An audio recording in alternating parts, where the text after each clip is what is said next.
अस्सलाम वालेकुम स्टूडेंट्स, मैं हूं मोहम्मद हाशिम हसन। आप लोगों को फिजिक्स पढ़ा रहा हूं। स्टूडेंट्स, आज हम एक नया चैप्टर स्टार्ट करने जा रहे हैं और इस चैप्टर का नाम है electrostatics and current electricity. Students, नाम से पता चल रहा है कि इसके दो पार्ट्स हैं, एक इलेक्ट्रोस्टैटिक्स और दूसरा करंट इलेक्ट्रिसिटी।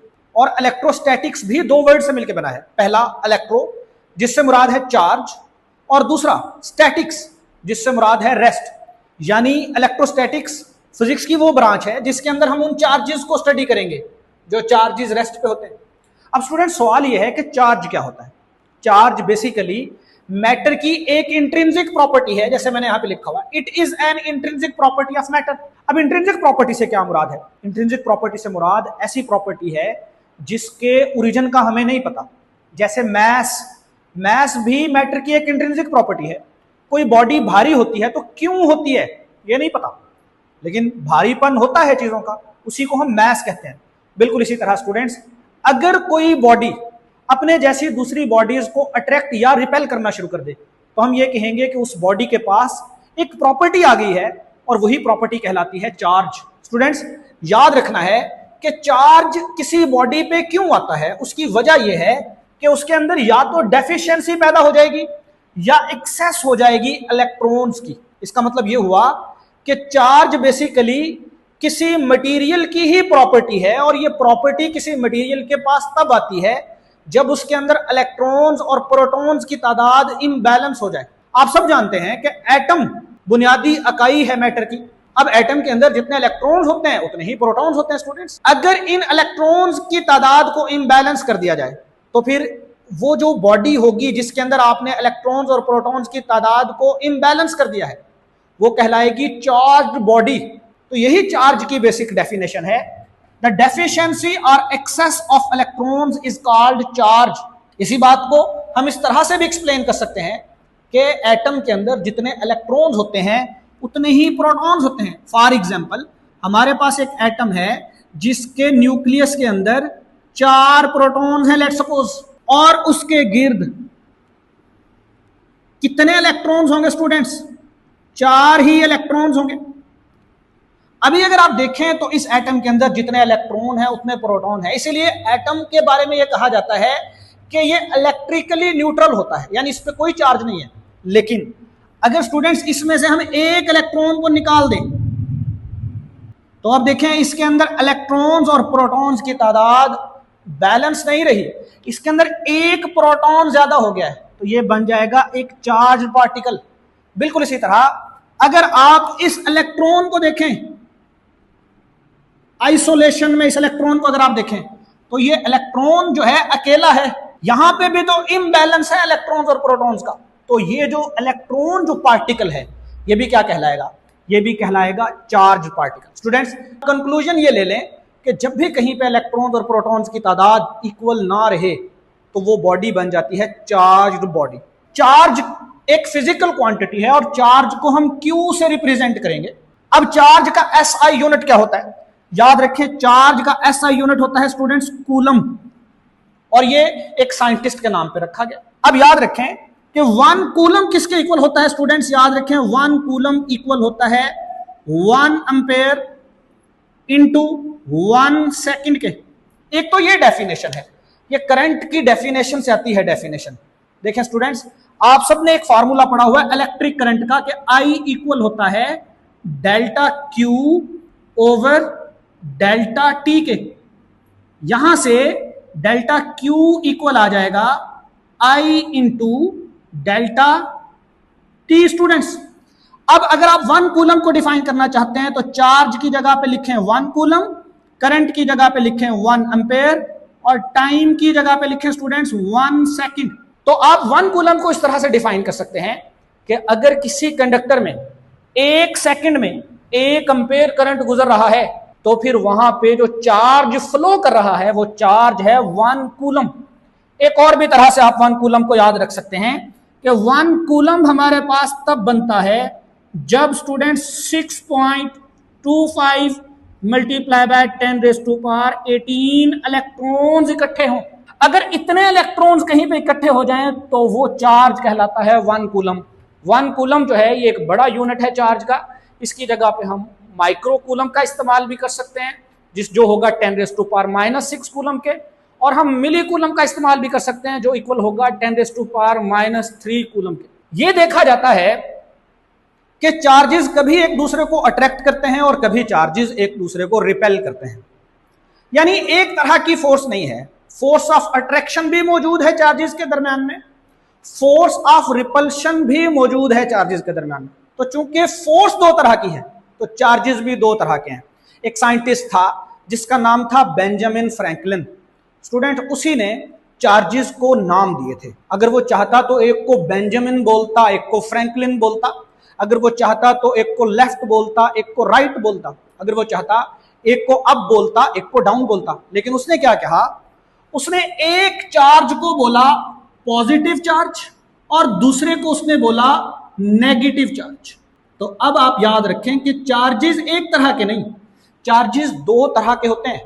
देखिए स्टूडेंट्स, फर्ज करें कि हमारे पास ये एक चार्ज है, लेट्स सपोज ये 1 कूलम चार्ज है, फर्ज कर लें। इस चार्ज के करीब मैं एक इलेक्ट्रॉन भी लेके आता हूं जिसपे नेगेटिव चार्ज है, मैं इसके करीब एक प्रोटॉन भी लेके आता हूं जिसपे +E यानी पॉजिटिव चार्ज है।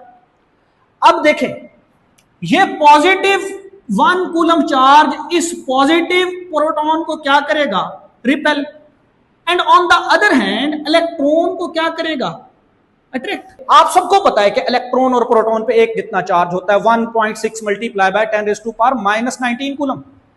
लेकिन चार्ज एक जितना होने के बावजूद एक रिपेल होता है, एक अट्रैक्ट होता है। इसका मतलब क्या हुआ कि ये चार्जेस एक तरह के नहीं है, चार्जेस दो तरह के हैं। एक को हम बोलेंगे पॉजिटिव और एक को हम बोलेंगे नेगेटिव। अब स्टूडेंट्स, इसके बाद अगर आपने ये देखना हो कि किसी बॉडी पे चार्ज मौजूद है या नहीं, जैसे फॉर एग्जांपल ये मेरे पास मार्कर है, मैंने ये देखना है कि इस मार्कर पे चार्ज मौजूद है या नहीं। एक डिवाइस है जिसे कहा जाता है गोल्ड लीफ इलेक्ट्रोस्कोप, उसका हम इस्तेमाल कर सकते हैं। इसका मैंने एक सिंपल सा वर्जन आप लोगों को दिखाया हुआ है। ये एक बॉक्स है जो ग्लास का होगा, ये एक कंडक्टिंग रॉड है, इसके ऊपर एक नॉब है या डिस्क है, और यहां पे 2 गोल्ड लीफ यानी 2 सोने के पत्ते लगे हुए हैं। अगर मैंने देखना है कि इस मार्कर पे चार्ज है या नहीं, तो मैं क्या करूंगा, मैं इस मार्कर को इस नॉब के साथ टच करूंगा। जैसे स्टूडेंट्स ये मार्कर इस नॉब के साथ टच होगा, फर्ज करें कि इस पे पॉजिटिव चार्ज, वो पॉजिटिव चार्ज इस रॉड के थ्रू कंडक्ट होता हुआ इन दोनों गोल्ड लीव्स पे पहुंचेगा और ये दोनों गोल्ड लीव्स पे एक जैसा चार्ज आ जाएगा।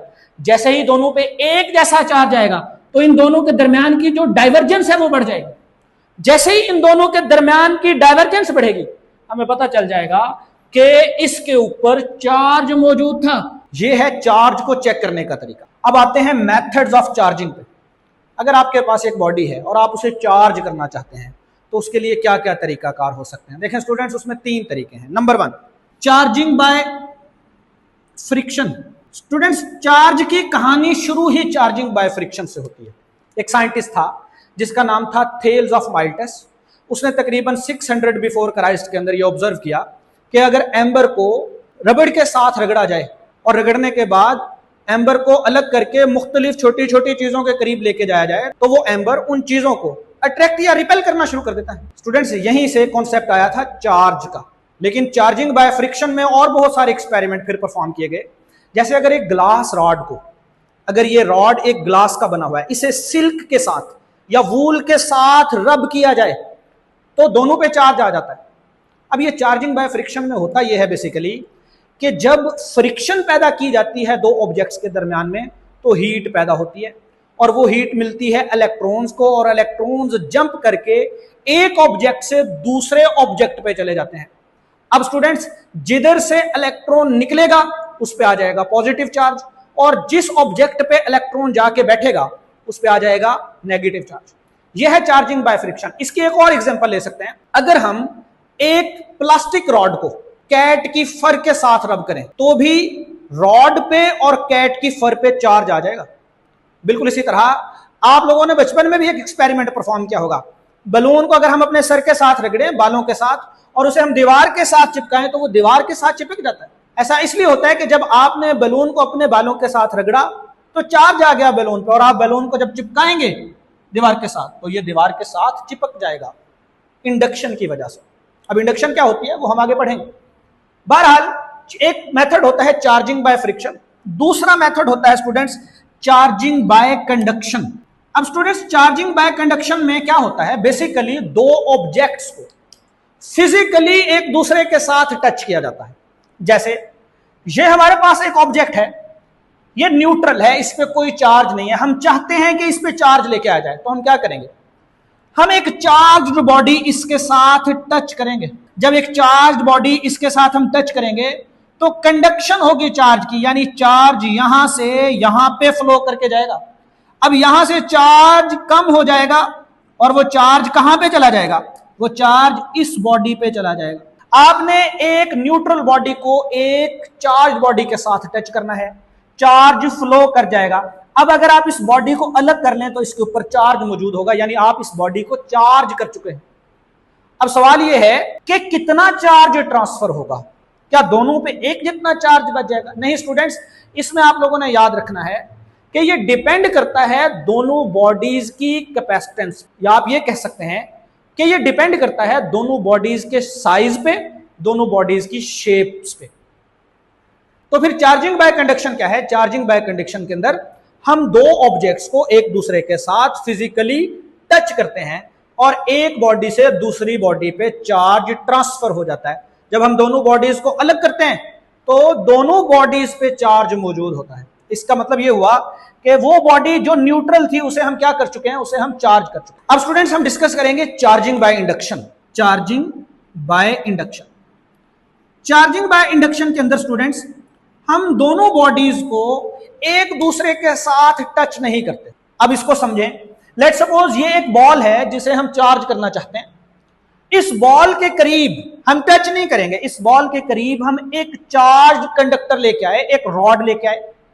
अब स्टूडेंट्स होगा क्या, देखें, ये इस रॉड के ऊपर अगर पॉजिटिव चार्ज है तो ये इस बॉल के अंदर नेगेटिव चार्जेस को अट्रैक्ट करेगा, यानी नेगेटिव चार्जेस एक तरफ इकट्ठे हो जाएंगे, और ये पॉजिटिव चार्जेस को रिपेल करेगा, यानी पॉजिटिव चार्जेस दूसरी तरफ चले जाएंगे। इस प्रोसेस को कहते हैं पोलराइजेशन, यानी यहां पे पोलराइजेशन होगी, नेगेटिव चार्ज एक तरफ आ जाएंगे, पॉजिटिव चार्ज दूसरी तरफ चले जाएंगे। अब इतना करने के बाद स्टूडेंट्स हम क्या करेंगे, हम इस बॉल की एक साइड को ग्राउंड कर देंगे। ग्राउंड करने से क्या मुराद है?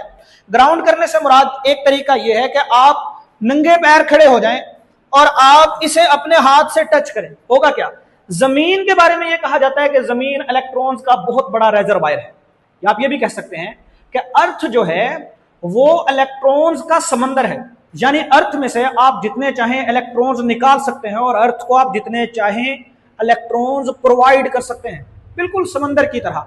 जैसे समंदर में से स्टूडेंट्स थोड़ा सा पानी निकालने से समंदर पे कोई फर्क नहीं पड़ता, या थोड़ा सा पानी डाल देने से कोई फर्क नहीं पड़ता, बिल्कुल इसी तरह अर्थ जो है वो समंदर है इलेक्ट्रॉन्स का। आप थोड़े से इलेक्ट्रॉन्स दे देंगे कोई फर्क नहीं पड़ेगा, आप थोड़े से इलेक्ट्रॉन्स ले लेंगे कोई फर्क नहीं पड़ेगा। अगर हम वायर की मदद से अर्थ के साथ कनेक्ट कर दें इस बॉल को, या फिर आप बेयरफुटेड खड़े होके और आप इसे पकड़ लें, यहां से टच कर दें, जमीन से इलेक्ट्रॉन्स आएंगे और वो इलेक्ट्रॉन्स आके इन पॉजिटिव चार्जेस को न्यूट्रल कर देंगे। अब आप देखें एक साइड पे नेगेटिव चार्ज अभी भी मौजूद है। अब स्टूडेंट्स अब आप इस बॉल को इस रॉड से अलग कर लें तो ये जो चार्ज है ये यूनिफॉर्मली डिस्ट्रीब्यूट हो जाएगा पूरे के पूरे बॉल पे। वही बॉल जो पहले चार्ज नहीं था अब उसके ऊपर चार्ज आ चुका है। ये जो प्रोसेस है चार्जिंग का, ये प्रोसेस कहलाता है चार्जिंग बाय इंडक्शन। इसके अंदर हम दो बॉडीज को एक दूसरे के साथ फिजिकली टच नहीं करते, इसीलिए इसे हम कहते हैं चार्जिंग बाय इंडक्शन। जी स्टूडेंट्स, अब हम डिस्कस करेंगे एडिशन ऑफ चार्ज। चार्ज अगर हमारे पास मौजूद है तो उस चार्ज को ऐड कैसे किया जाएगा। उसके लिए याद रखें स्टूडेंट्स कि चार्ज जो है वो एक स्केलर क्वांटिटी है।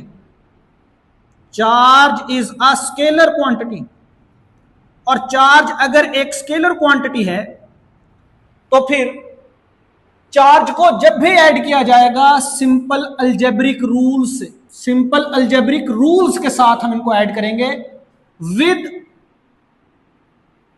साइंस ऑफ कन्वेंशन, और अगर नेगेटिव चार्ज है तो उसे ऐड करते हुए नेगेटिव ही लिखा जाएगा। फर्ज करें कि हमारे पास चार्जेस हैं +3, -1, +5, तो स्टूडेंट्स इसका आंसर क्या आएगा? इसका आंसर आएगा 7।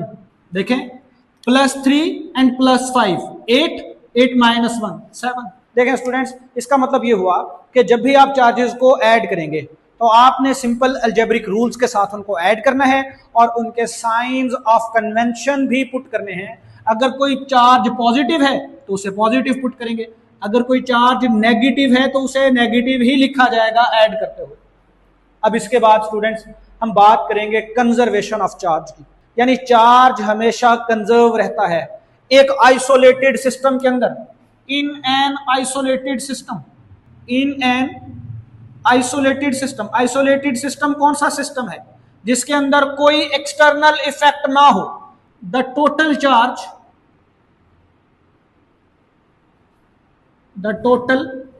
Charge remains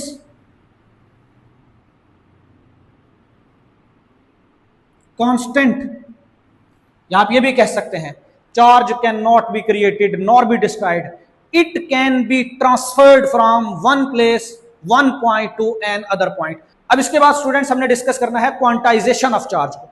quantization of charge से मुराद ये है कि चार्ज हमेशा क्वांटाइज्ड फॉर्म में मिलता है। इस क्वांटाइजेशन ऑफ चार्ज को थ्योरेटिकली प्रूव किया था माइकल फैराडे ने, लेकिन फिर 1912 के अंदर एक बड़ा फेमस एक्सपेरिमेंट है जिसे आप कहते हैं मिलिकन्स ऑयल ड्रॉप एक्सपेरिमेंट। उसके अंदर रॉबर्ट एंड्रयू मिलिकन ने यह प्रूव किया कि चार्ज हमेशा क्वांटाइज्ड फॉर्म में होता है। और अगर हम चार्ज की क्वांटाइजेशन की इक्वेशन लिखें तो चार्ज की क्वांटाइजेशन की इक्वेशन है Q ± NE। यहां पे स्टूडेंट्स देखें, n से मुराद है कोई नंबर, n है 1 2 3 4 5, प्लस माइनस में +-1 +-2 +-3 +-4 +-5, और E यहां पे स्टूडेंट है चार्ज ऑफ इलेक्ट्रॉन जिसकी वैल्यू होती है 1.6 मल्टीप्लाई बाय 10⁻⁻19 कूलम। इस क्वांटाइजेशन से मुराद ये है स्टूडेंट्स कि चार्ज हमेशा या तो आपको एक इलेक्ट्रॉन का मिलेगा, अगर आप n की जगह पे 1 पुट करें तो आपको कितना चार्ज मिलेगा? 1.6 मल्टीप्लाई बाय 10⁻⁻19 कूलम।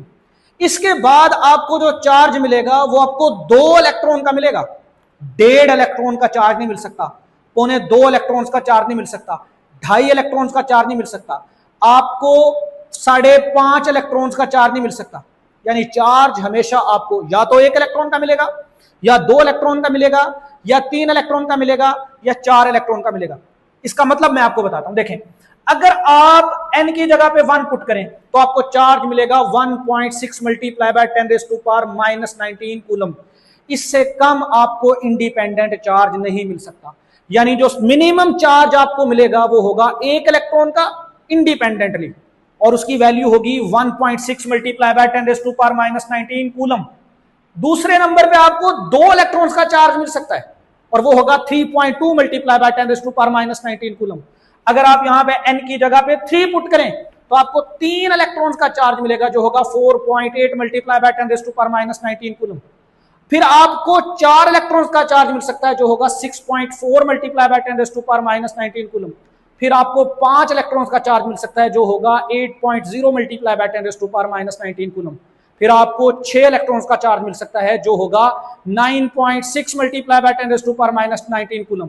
फिर आपको 7 इलेक्ट्रॉन्स का चार्ज मिलेगा, फिर आपको 8 इलेक्ट्रॉन्स का चार्ज मिलेगा, फिर आपको 9 इलेक्ट्रॉन्स का चार्ज मिलेगा। पॉइंट ये है कि चार्ज हमेशा क्वांटाइज्ड फॉर्म में मिलता है, या 1 इलेक्ट्रॉन, या 2 इलेक्ट्रॉन, या 3 इलेक्ट्रॉन एंड सो ऑन।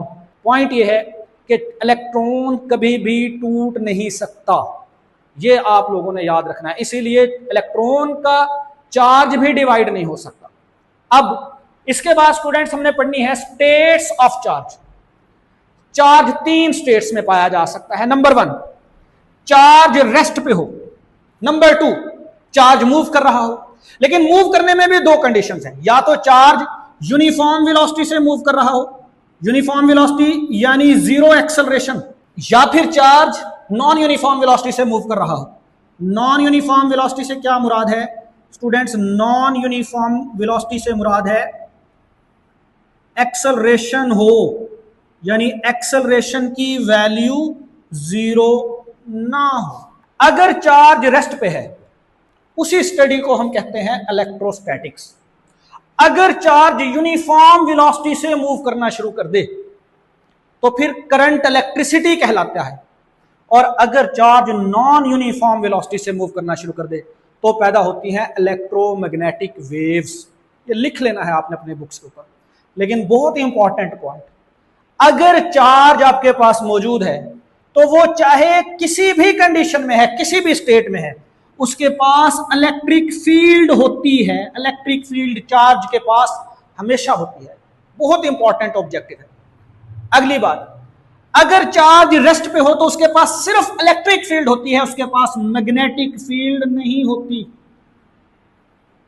लेकिन अगर चार्ज मूव करना शुरू कर दे तो स्टूडेंट्स याद रखना है कि वो चार्ज मैग्नेटिक फील्ड भी अपने गिर्द पैदा कर लेता है। तो दो पॉइंट्स हैं, अगर चार्ज रेस्ट पे है तो उसके पास सिर्फ इलेक्ट्रिक फील्ड है, और अगर चार्ज मूव कर रहा है तो उसके पास इलेक्ट्रिक फील्ड भी है और उसके पास मैग्नेटिक फील्ड भी है। अब स्टूडेंट्स हम बेसिक प्रिंसिपल्स ऑफ इलेक्ट्रोस्टैटिक्स को डिस्कस कर सकते हैं, जिसके मुताबिक लाइक चार्जेस एक दूसरे को रिपेल करते हैं और अनलाइक चार्जेस एक दूसरे को अट्रैक्ट करते हैं। आप अपनी बुक्स पे लिख लें, बेसिक प्रिंसिपल्स ऑफ इलेक्ट्रोस्टैटिक्स क्या होते हैं? Like charges repel each other, यानी पॉजिटिव पॉजिटिव को रिपेल करेगा, नेगेटिव नेगेटिव को रिपेल करेगा, और स्टूडेंट्स जो अनलाइक चार्जेस होते हैं वो एक दूसरे को अट्रैक्ट करते हैं, यानी पॉजिटिव नेगेटिव को अट्रैक्ट करेगा। इसका मतलब ये हुआ कि ये चार्जेस एक दूसरे पे अट्रैक्शन या रिपल्शन की फोर्स लगाते हैं, और उसी फोर्स को स्टूडेंट्स कहा जाता है इलेक्ट्रिक फोर्स, या उसे कूलम फोर्स भी कहा जाता है।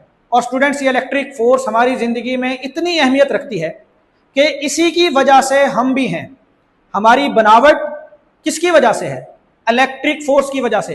एटम के अंदर इलेक्ट्रॉन्स और प्रोटॉन्स मौजूद होते हैं जो एक दूसरे को अट्रैक्ट करके रखते हैं, जिसकी वजह से एटम बना रहता है, और एटम बना रहेगा तो हम बने रहेंगे और हमारे इर्द गिर्द हर चीज बनी रहेगी। अगर इलेक्ट्रिक फोर्स कभी खत्म हो जाए तो फिर स्टूडेंट्स इस दुनिया में कुछ भी नहीं बचेगा। स्टूडेंट्स आई होप आप लोगों को आज के लेक्चर की समझ आई होगी। अब नेक्स्ट लेक्चर में मिलेंगे, तब तक के लिए अल्लाह हाफ़िज़।